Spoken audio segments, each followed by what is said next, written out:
학생 여러분 안녕하십니까? 이번 시간에는 5단원 생물의 구성과 다양성 단원입니다.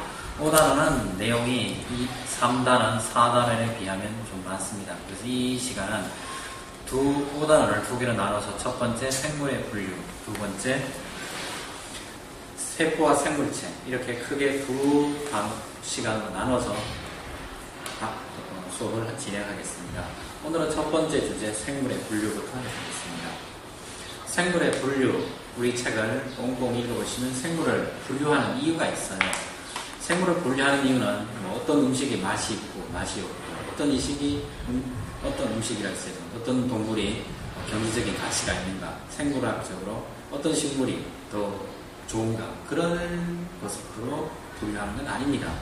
단지 우리가 원하는 생물의 정보를 쉽게 찾기 위해서예요. 가장 좋은 예로 여러분들이 좋아하는 큰 마트에 가시면 캔, 냉장식품, 이런 냉장식품, 냉동식품, 빵가게, 생선가게, 야채가게 이렇게 모아놨습니다.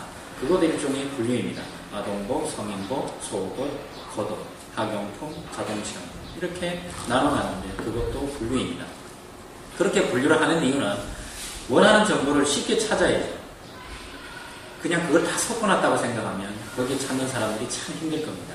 하지만 이렇게 분류를 해놓으면 사고 싶은 사람들은 거기만 가면 되죠. 즉 똑같은 원리로 생물에서도 분류를 하면 원하는 자료와 정보를 쉽게 찾을 수 있다는 얘기가 됩니다. 그리고 또 그렇게 분류를 하면 그 생물들의 특징을 알기 쉽습니다.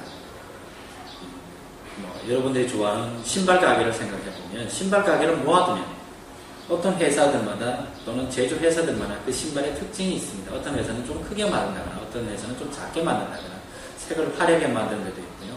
제일 싫어하는 칙칙하게 만드는 데도 있어요. 그런 특징들을 알 수 있는 것과 똑같이 생물도 분류를 해놓으면 그 생물의 특징을 쉽게 파악을 할 수가 있습니다. 그래서 분류를 하고요. 그리고 세 번째도 분류하면 그 생물의 이름 잘 몰라도 유추를 할 수 있어요. 아동복 매장에 가서 보시면 아이들 보시겠죠. 거기에 설마 어른들 옷이 있겠습니까? 누구누구 해서 아동복 이렇게 되죠. 생물의 이름 또는 그 집단의 특징이라는 얘기는 아동복 매장에 가면 10년 전이나 지금이나 아동 매장이 똑같은 게 아니고 조금씩 차이가 납니다. 그 특징들을 파악할 수 있습니다. 이것 때문에 생물을 분류를 합니다. 첫 번째, 두 번째, 세 번째 한번 또 익혀보시기 바랍니다. 생물을 분류를 할 때 어떻게 분류를 하냐 그러면 비슷한 특징을 찾아야 됩니다. 새 깃털을 가진 것, 깃털이 없는 것, 척추가 있는 것, 척추가 없는 것, 물속에 사는 것, 육지에 사는 것 이렇게 하시면 안 되고요. 인위적으로 분류를 하다 보니까 묶어서 분류를 합니다. 그리고 할 때 또 한 가지는 한꺼번에 모두 다 하려고 하지는 않습니다. 단계를 지어서 큰 분류, 작은 분류 나눠갑니다. 큰 거에서부터 시작해서 작은 범위로 진행을 하는 것이 생물 분류의 특징입니다. 자, 이제 우리 교과서를 다시 한번 보겠습니다. 우리 교과서에는 몇 쪽에 있습니까? 몇 쪽에 있는가 보면 166쪽에서 주변의 동물 분류하기 이렇게 나와 있습니다. 동물 분류와 그 다음은 식물입니다. 동물은 식물에 비하면 종의 숫자가 작습니다. 그래서 동물이 얼만큼 많은데요? 라고 질문하면 안 되고요. 지구상에서 전체 대부분은 식물입니다. 그래서 식물보다는 동물 분류가 먼저 진행되었어요.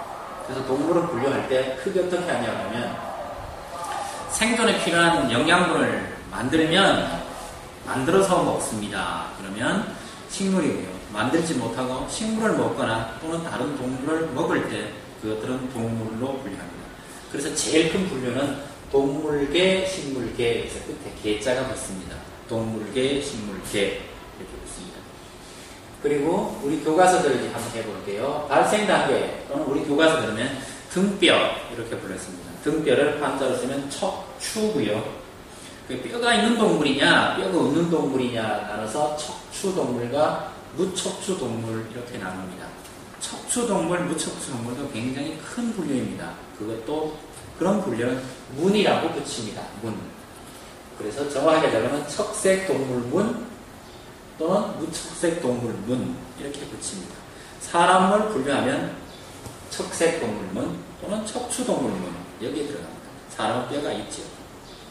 그 다음에 분류하는 것은 호흡하는 방법에 따라서 호흡하는 방법 또는 번식하는 방법에 따라서 분류를 합니다. 두 번째 분류 단계, 세 번째 분류 단계이죠. 이렇게 되면 그거 본인은 끝에 뭐가 보냐면 강이라는 말을 붙습니다. 강. 호흡 기관이 무엇이냐, 그 다음에 번식 방법이 무엇이냐에 따라서 강이로 분류합니다. 포유강, 새끼를 낳고 조선목에 키우죠. 그래서 강 이렇게 붙습니다. 파충강, 파충류. 파충류에 제일 많은 것들은 악어류와 거북이죠. 이런 것 녀석들은 피부가 딱딱한 껍질로 되어 있고요. 호흡기관은 호흡하고요. 번식 방법은 알이죠. 파충강, 양서강, 양서류. 어릴 때는 물고기, 어류와 같고 커서는 육지에 올라올 수 있는 것. 피부는 연한 피부죠. 딱딱한 피부가 아니죠. 이런 것들은 어류, 양서강 들어갑니다. 호흡기관은 아가미와 피부호흡을 반반씩 하고요. 낳는 방법은 번식은 물 속에다 알을 낳습니다. 파충류와 가장 큰 차이죠. 파충류는 육지 알을 낳지만 양서류는 어릴 때는 물고기와 같다라고 했으니까 아가미로 호흡을 하고요. 그러다 보니까 이 녀석들은 물에다가 알을 낳습니다. 양서강. 그 다음에 무슨 어류강, 어류. 우리가 생각하는 붕어, 메기, 잉어, 가물치. 대부분의 어류는 어류강. 호흡기관은 아가미고요. 물속에서 살아을 하고요. 그 다음에 어디에 삽니까? 번식은 물에서 알을 낳죠. 평생 죽을 때까지 물을 떠나지 못하는 어류강. 곤충은 무척색 동물문에 들어갑니다. 그러니까 이쪽은 우리가 지금 이쪽 수업을 하는 쪽은 파충류 조류, 사람 쪽에 가까운 쪽으로 합니다. 그래서 강입니다. 여기에 특이할 점은 조류강이 없어요. 현재 분류학에서는 조류는 파충류의 변형으로 봅니다. 그래서 조류는 우리 책에는 조류라는 말이 있긴 하지만 정확한 분류는 아닙니다. 조류강은 없습니다. 그냥 조류는 파충류의 일부입니다.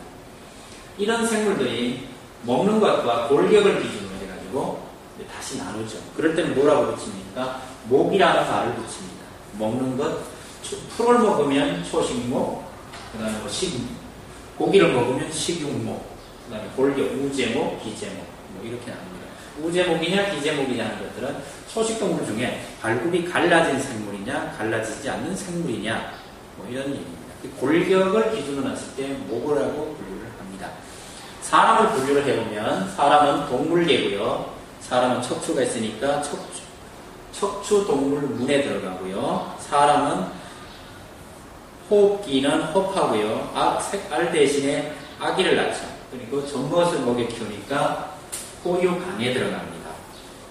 사람의 주식은 풀도 되고 고기도 되지만 사람은 보통 어디에 분류합니까? 식용목에 분류합니다. 해부학적인 권력에 따라 가지고 또 과로 분류합니다. 그래서 객과, 고양이과, 말과, 소과 이 과는 무지 많습니다. 제가 적어놓은 거는 그냥 이건 일부일 뿐이지 이렇게 분류한다는 얘기는 아닙니다. 무지 많아요. 사람은 식용목 인과입니다. 원숭이과 그러면 안 돼요. 원숭이과 침팬지과 나누지만 사람은 인과 한 개뿐입니다. 개는 개, 여우, 늑대는 이것들은 개과입니다. 과를 기준으로 나눌 때는 이름을 뭘로 붙이냐? 그럼 사람과 가까운 쪽을 붙입니다. 호랑이과는 없어요. 호랑이하고 제일 비슷한 거는 고양이니까 고양이과라고 붙입니다. 고양이, 호랑이, 치타, 표범 이런 것들은 전부 생김새가 고양이랑 비슷하고 먹는 것도 고양이랑 비슷합니다. 그래서 이런 것은 고양이, 말, 당나귀 이런 것은 말과, 소, 양, 염소 이런 것들은 소과, 돼지과도 있겠죠. 이런 과를 분류를 한다는 것을 제가 예를 들어 봅니다. 과의 기준은 사람과 가까운 쪽이에요. 아무래도 분류를 하는 이유가 사람은 주변에서부터 한 겁니다. 18세기에 처음 분류를 했는데요. 사람과 가까운 쪽부터 한 거죠. 그 다음 밑으로 붙이면 교배시 잡종이 만들어지면 속입니다. 교배시 잡종이 만들어지면 같은 속에 들어갑니다. 잡종이 만들어질 수는 있지만 그 잡종이 다시 자손을 얻지는 못해요. 자손이 다시 자손을 얻으면 같은 종입니다. 자손이 자손을 얻지 못하면 같은 속이고요. 자손도 만들지 못하면 같은 속이 아닙니다. 그래서 그 분류가 있습니다. 사자하고 호랑이는 라이거라는 자손이 있습니다. 하지만 그 라이어는 자손을 얻지 못하죠. 그래서 사자와 호랑이는 같은 속입니다. 하지만 같은 종은 아닙니다. 말이나 당나귀도 말 당나귀가 태어난 녀석이 노새라는 동물이 있습니다. 키도 크고요. 말의 성질과 당나귀의 성질을 고르게 갖추고 있는 노새라는 녀석도 있습니다. 그런 녀석들은 같은 속이지만 같은 종은 아닙니다. 그림을 볼게요. 자유로운 교배. 물론 여기 자유로운 교배라는 얘기는 자연 상태에서 인위적으로 시키지 않습니다. 자손이 만들어지고 그 자손이 다시 자손을 얻을 수 있으면 종이라고 합니다. 사람은 전부 같은 종입니다. 여러분들이 누구랑 결혼할지는 모르지만 그 결혼하면 여러분들은 전부 아빠, 엄마가 될 수 있고요. 그리고 잠시 뒤가 뭐 한 20, 30년 뒤겠죠. 20, 30년 뒤에 여러분은 다시 할머니가 되고요. 그 아빠, 엄마가 다시 할머니가 될 수 있습니다. 그러면 사람은 모두 같은 종입니다. 사람의 아이들은 전부 사람의 아이들을 낳을 수 있죠. 그래서 지구의 모든 사람은 인종 같은 종입니다. 황인종, 백인종 분류하면 그건 틀린 분류입니다. 황인종, 백인종은 없습니다. 같은 종입니다. 인과 인속, 인종입니다. 사람은 하나밖에 없습니다. 물론 사회 시간에도 새로 가르쳐 줍니다. 무슨 화석 인류가 있었다. 그거는 우리 지질학 얘기고요.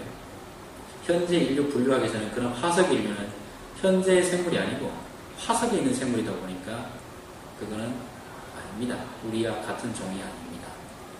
화석 인종이라고 그러죠. 그냥 현재 인종은 다 똑같은 인종입니다. 한 개밖에 없습니다.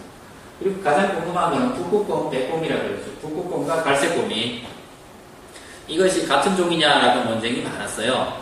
북극곰은 주로 이제 물고기를 잡아먹고요. 육식성입니다. 그러면 갈색곰은 이러면 잡식성이에요.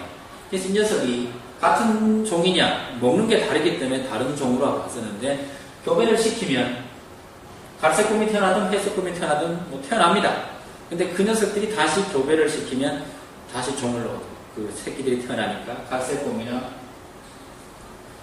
북극곰이나 같은 종입니다. 같은 종인데 왜 서로 안 만나냐면 털 색깔이 너무 차이가 나죠. 털 색깔이 차이가 나다 보니까 갈색곰이 북극에 가면 먹이를 구하기 힘들고요. 백곰이 갈색곰이 사는 지역에 오면 역시 먹이를 구하기 힘듭니다. 피부 색깔 때문에, 피부 색깔이 아니네요. 이 털 색깔 때문에 환경에 따라 이렇게 적응해 나간 거예요. 같은 종입니다. 당나귀와 말이라는 게 있는데 그 사진 하나 제가 준비했는데요. 이쪽은 말이고요. 이쪽은 당나귀입니다. 당나귀는 얼굴에 비해서 귀가 참 커요. 그리고 갈기가 빳빳하고 덩치는 작습니다. 좀 나쁜 말로는 고집도 세고요. 지구력도 아주 셉니다. 말은 덩치가 크고요. 갈기가 크고 귀는 좀 작아요. 힘은 좋지만 지구력이 좀 떨어집니다. 그래서 이 두 녀석을 교배를 시키면 노새하는 잡종이 태어납니다. 물론 같은 속이다 보니 태어날 수는 있지만 노새가 새끼를 낳지는 못합니다. 그래서 속입니다. 크기는 말만 하지만 특징은 노새 특징을 가지고 있습니다. 성격은 우리나라처럼 보지를 못했는데요. 책을 읽어보면 좀 성격은 좀 장난치기를 좋아하고 순한 생물입니다. 덩치가 말만큼 크고 지구력도 좋고 실제로 이걸 많이 타고 다닌답니다. 사람이 승마용으로 말보다는 이게 낫답니다. 노새. 이건 갈색곰, 북극곰인데 제가 앞에 됐죠. 같은 종입니다. 두 사이에 사는 지역이 겹치진 않다 보니까 북극 눈 덮인 지역이라고요. 이쪽은 숲속에 사는데 둘이 사는 지역이 겹치진 않다 보니까 자유로운 교배가 안 될 뿐입니다. 만약 가능하다면 새끼도 얻을 수 있습니다. 이건 제가 한번 그려본 건데요. 이걸 가지고 뭐라 하냐면 개통도라고 합니다. 척추동물의 개통도입니다. 좀 힘들죠? 척추동물의 개통도입니다. 척추동물. 이게 뭐냐 하면 척추에 이렇게 생물이 하나 있었죠. 근데 이 생물이 제일 먼저 갈라져나온 녀석들이 뭐냐 그러면 상어, 가오리 같은 척추동물 중에서도 연체동물이 먼저 갈라져 나오고 뼈가 좀 연골로라고 하죠. 상어, 가오리 이런 것들이 먼저 갈라져 나오고요. 그 다음 것들은 이제 딱딱한 어류입니다. 경골로라고 그러는데 주로 물고기 종류죠. 물고기 중에 멸종한 것도 있어요. 여기 없는 건 멸종한 거. 멸종한 거. 아니면 계속 그냥 물고기를 관찰한 것도 있고요. 인천이니까 갯벌에 가면 육지로 물이 빠져나가도 육지로 기어올 수 있는 물고기가 있어요. 망둥어. 그 녀석들은 물이 쭉 빠져나가도 물에 다시 육지에서 그냥 뛰어다니고 갯벌에서 놀아요. 그 녀석들이 육지로 기어오르면 물고기도 됐다가 육지로 기어올 수 있으니까 양서류죠. 발전하며 이 양서류는 또 양서류대로 발전해 나가고 그 녀석들 중에 다시 일부가 발전해 나가는 모습을 이렇게 그려놓습니다. 이거는 이쪽으로 나가는 부분은 파충류 계통이고 이쪽으로 나가는 부분은 이 포유류 계통을 이렇게 진화해 나가는 모습을 보여줍니다. 포유류 중에서도 말이 있거나 아니면 고래류 뭐 이렇게 많이 줍니다. 이걸 많이 그리면 이건 한 가지만 그렸는데 이걸 많이 그리면 어떤 모양이 되냐 그러면 아주 큰 나무 같은 모양이 돼요.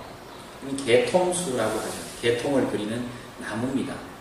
그래서 나눌 때 뭐라 그럽니까? 이쪽을 가지고 파충강, 이쪽을 가지고 포유강, 이쪽을 가지고 양서강, 오류강 이렇게 나눕니다. 그리고 이거는 그림을 그리면 어떤 의미가 되냐 그러면 분류를 하다 보면 다 분류를 해놓고 보면 양서류보다는 저기 위에 있는 포유류가 발달된 생물입니다. 이쪽에 있는 파충류보다는 저기 위에 있는 포유류가 발달된 생물입니다. 어떤 생물이 발견됩니다. 화석에 있는 생물이 발견되면 여기 위치만 찾으면 된다는 얘기가 되죠. 그래서 분류를 하는 이유가 돼요. 여기에서 또 하나 있죠. 뭐가 없어졌다면 조류강이 없어졌습니다. 옛날에는 파충류에서 떨어져 나온 조류강이 하나 있었는데요. 요즘은 없습니다. 저기 위에 그냥 파충류의 공룡에서 끝까지 조류가 진화됐다고 생각합니다. 그리고 더 큰 이유는 우리 교과서에 조금 오류도 있어요. 공룡이 멸종했습니까? 라는 질문을 하면 대부분의 공룡은 멸종을 했습니다.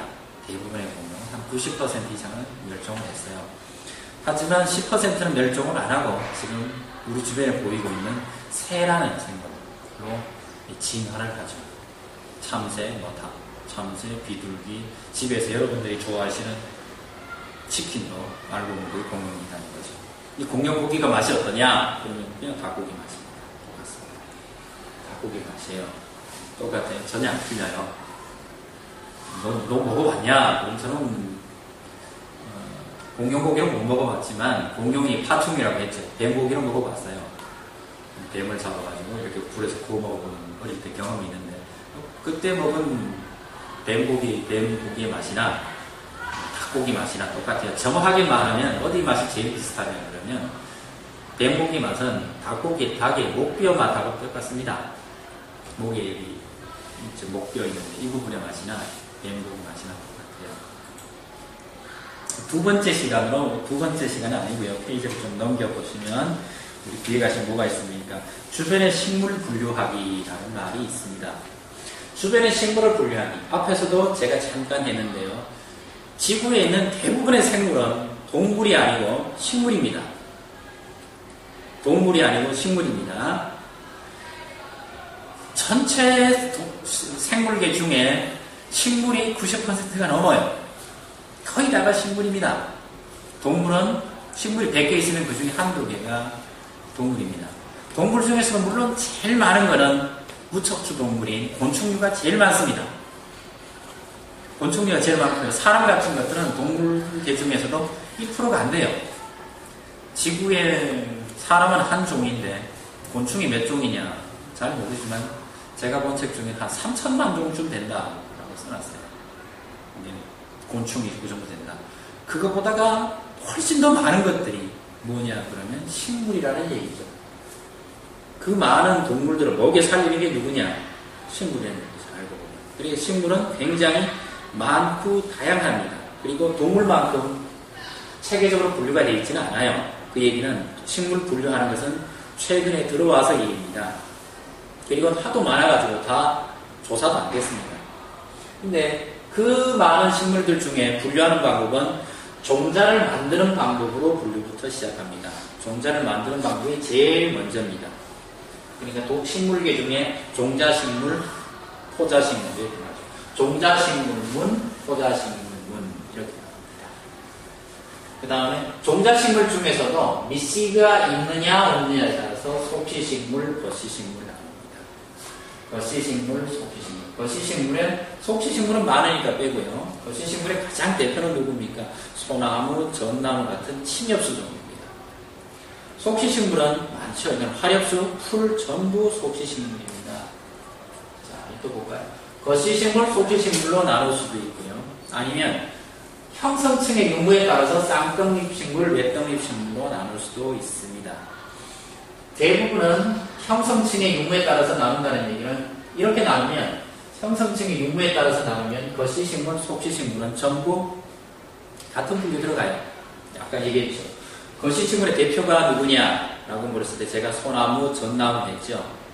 소나무, 전나무가 형성층의 유무에서 따르면 화엽수랑 같은 부류에 섞입니다. 왜냐하면 소나무, 전나무는 굵어질 수가 있거든요. 형성층이 없는 것들이 대부분이 뭐냐? 그건 풀입니다. 형성층, 반다발. 풀은 위로 이렇게 자꾸 크죠. 굵어지진 않아요. 나무같이. 굵어진다는 얘기는 이렇게 커가지고 아름드리 소나무, 아름드리 느티나무가 있습니다. 그거는 형성층이 있는 거예요. 여러분들이 좋아하는 여름이지만 잘 맛있게 먹는 옥수수. 그건 키만 크죠. 그거는 형성층이 없는 거예요. 수수? 없어요. 대나무? 마른 나무인데 형성층이 없어요. 그렇게 정확하게 하자면 대나무는 나무가 아니고 풀이에요. 키만 크다는 거예요. 굵진 않아요. 여기서 선생님 굵은데 이건 좀 굵죠. 하지만 이렇게 아름드리가 되지는 않습니다. 그렇게 했을 때 형성층으로 나눌 수도 있어요. 또 뭘로 나눌 수도 있는 씨방의 모양에서 또 나눌 수도 있어요. 그럴 때는 과라는 말을 붙이는데 씨방의 모양이 뭐냐 그러면 모르겠으면 이제 좀 콩을 여러분들이 좋아하니까 열매를 생각하면 돼요.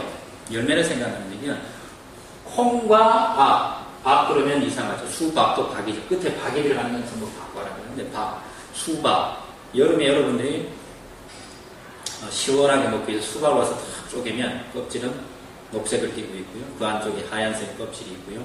그 안쪽에 가장 빨간색 속살이 있고 그 속살에 깨알같이 검은 씨앗들이 들었죠.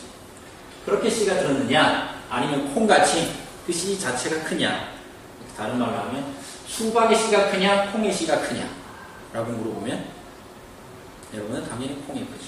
참의 씨가 크냐 수박의 씨가 크냐 당연히 수박의 씨가 큽니다. 그럼 참외는 어떻게 생겼는지 또 쪼개보면 얘기가 다르죠. 큰 노란색이 있고요. 고기에는 뭐가 있냐 방이 나눠져 있죠. 그런 거. 복숭아는 어떻게 생겼느냐 이렇게 쪼개볼 수 있겠죠. 그럼 복숭아 안에 가장 딱딱한 부분이 들어있어요. 사과는 또 다르죠. 그리고 감도 토마토 다 다르죠. 이런 씨의 모양을 나눠서도 할 수가 있어요. 식물은. 식물은 다양하게 분류를 할 수 있어요. 그리고 꽃잎의 숫자에 따라서도 분류를 할 수 있고요. 꽃잎이 홀수개냐 짝수개냐 하는 것도 있을 수 있어요. 그 다음에 시정학과가 있냐 그러면 이 펄이가 나는 모양이 위에서 들고 이렇게 봤을 때 이게 십자 모양이 되느냐 어긋나기를 하냐 돌려나기를 하느냐 뭐 할 수도 있고요. 국화같이 여러 개가 작은 것들이 겹쳐져 가지고 큰 거 한 개 보일 수 있느냐 또는 씨는 한 개가 들었는데 꽃잎만 많은 게 있느냐 이런 다양한 분류가 있습니다. 근데 이걸 어떻게 분류할 겁니까? 아직은 제가 그랬죠. 통일된 기준이 없지만 각자 열심히 부지런히 노력하고 있습니다. 동물같이 그렇게 명쾌한 기준이 없습니다. 그 이유는 동물보다는 식물이 훨씬 더 다양하기 때문에 그렇습니다. 이런 다양성 얘기를 하자 그러면 또 나오는 게 있는데요. 우리 교과서에도 있죠. 없어진 생물 또는 이상한 나라 앨리스에도 꼭 나오는 생물이 하나 있죠. 이 도도새입니다. 왜 괴물이냐? 도도새라는 새예요. 도도새. 이상한 나라 앨리스 보면 날지 못하는 새인데요. 옛날에 바닷가에 막 이렇게 떼지어 막 날아갑니다. 새입니다. 분명히 말하는 새입니다. 비둘기 사촌이라는 새인데요. 왜 비둘기라고 합니까? 이 도도새는 멸종했지만 이 새의 골격이 남아있어요. 영국 자연사박물관인가 그쪽에 골격이 하나 남아있어요. 17세기에 잡힌 그 골격을 보면 비둘기와 똑같아요. 크기만 좀 다르지. 근데 비둘기는 잘 나는데 얘들은 왜 안 나냐? 이런 말을 하죠. 간단하죠. 도도새가 비둘기 한 마리가 처음에 왔더니 비둘기를 잡아먹는 쥐라든가 고양이라든가 이런 생물이 없어요. 그러면 이 도도새는 날아야 될 이유가 없어요. 안 날아도 돼요. 도망 안 가도 돼요. 천적이 없으면. 그럼 어떡합니까? 날아야 될 이유가 없으니까 주저앉고요. 주저앉으면 덩치를 키우는 거 많이 먹어야죠. 덩치가 크니까 도망도 못 가고요. 뭐 그렇게 되다 보니 이 섬에 갇혔죠. 근데 15세기에 사람들이 이 섬에 들어가면서 사람들이 가지고 간 뭐가 있었냐면 쥐라든가 고양이, 특히 또 사람이죠. 이 덩치가 크다고 해서요. 뭐 키로로 보면 몸무게가 한 10kg 정도 됩니다. 여러분도 생각하시면 돼요. 오늘 저녁거리로 참새를 잡으시겠습니까? 10kg짜리 새를 잡으시겠습니까? 이렇게 물으면 당연히 이 새를 잡죠. 왜요? 참새 한 마리 잡아봐야 누구에 대해 풀치라 안 되죠. 하여튼 이 새를 한 마리 잡으면 최소한 5명이서 충분히 저녁거리가 되죠. 그래서 선원들이 식량을 구하기 위해서 이 새를 하고 두들겨 잡았어요. 덩치가 크다 보니까 도망도 못 가요. 막대기 들고 가가지고 목을 그냥 턱 치는 거예요. 저녁거리만. 그리고 갈 때 수십 마리 잡아가지고 소금에 절여가지고 간식으로 썼다. 이런 기록도 나옵니다. 근데 이 새가 죽으면서 그 섬에 살고 있던 뭐냐 그러면 생물도 죽어버렸어요. 멸종했는데 그 카바리아라는 나무인데요. 이 새가 그 카바리아 열매를 굉장히 좋아했다고 그래요. 먹으면 뱃속에 들어가서 생물에 뭐가 있냐면 새는 모이 주머니가 있죠. 거기에 들어가서 껍질이 좀 까져요. 껍질이 연해지고 뒤에 이제 병과 같이 나오면 싹이 잘 펴가지고 이 섬에 가득 그 카바리아 나무가 번성했다고 해요. 근데 이 나무, 이 새가 멸종되고 나니까 그 이상 그 나무를 먹고 나무의 씨를 먹고 소화시켜서 대병과 같이 내보낼 만한 생물이 없으니까 그 나무도 같이 멸종해버려요. 이게 뭐냐 그러면 생물은 서로 연관이 있다는 얘기죠. 그래서 다양한 생물종을 어떻게 유지하고 보관하느냐 하는 것들이 현재의 이야기입니다. 생물종은 한 개만 있다는 게 아니죠. 근데 이 얘기를 왜 수업 시간에 하고 우리 교과서에 등장합니까? 그러면 사람은 분류하면서 하지만 생물의 일부입니다. 자연의 일부예요. 항상 하는 얘기죠. 자연의 일부인데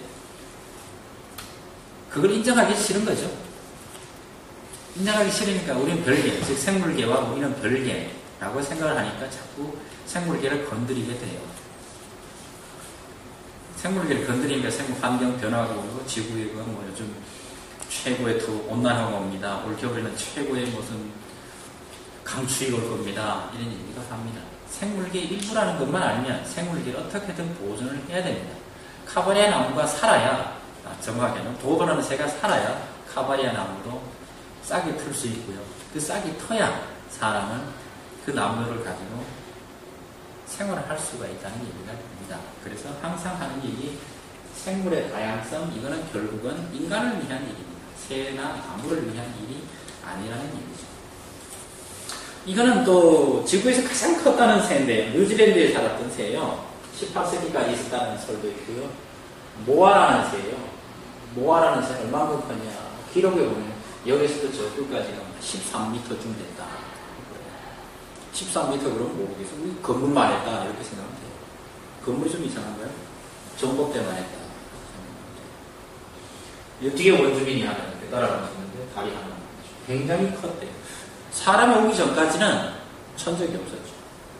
사람이 오기 전까지는 천적이 없었고, 사람이 오고 나서부터는 아주 쉽게 빨리 멸종을 했어요. 마오리족이라고 그랬죠. 뉴질랜드 원주민들. 마오리족이 오기 전까지는 그 섬에 굉장히 많았다고 그래요. 그리고 그 이후로 아주 쉽게 멸종했는데, 역시 똑같이 아까 했던 참새를 한 마리 잡으시겠습니까? 저놈을 한 마리 잡으시겠습니까? 네, 참새는 작아서 잡기도 힘들고, 잡아봐야 뭐 저녁거리로 쓰기도 힘들어요.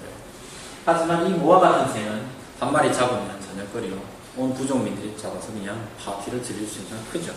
그러면 잡기는 힘들지만 충분히 잡을 가치가 있죠.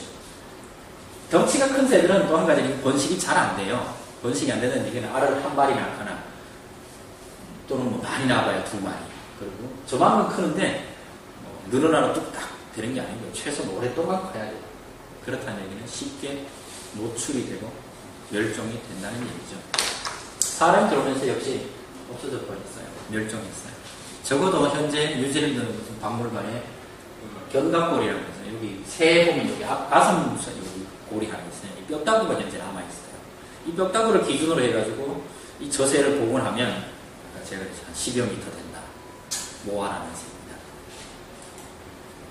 생물의 다양성, 이거겠죠. 그 지역에 다양한 종류의 생물이 살아야 합니다. 한 종류만 많으면 다양성이 아닙니다.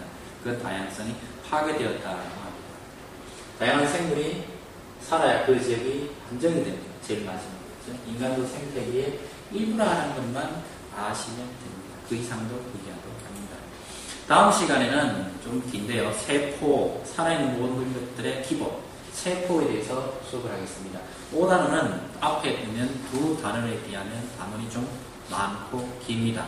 여러분들이 꼭 이해고사를 대비해서 꼭 외워야 되고 암기해야 될 것도 3단원이나 4단원에 비하면 많습니다. 특별히 어려운 건 없어요. 하지만 내용이 잡다한 용어들이 많으니까 꼭 책을 잘 읽으셔가지고 익히시기 바랍니다. 수고하셨습니다. 다음 시간에 뵙겠습니다.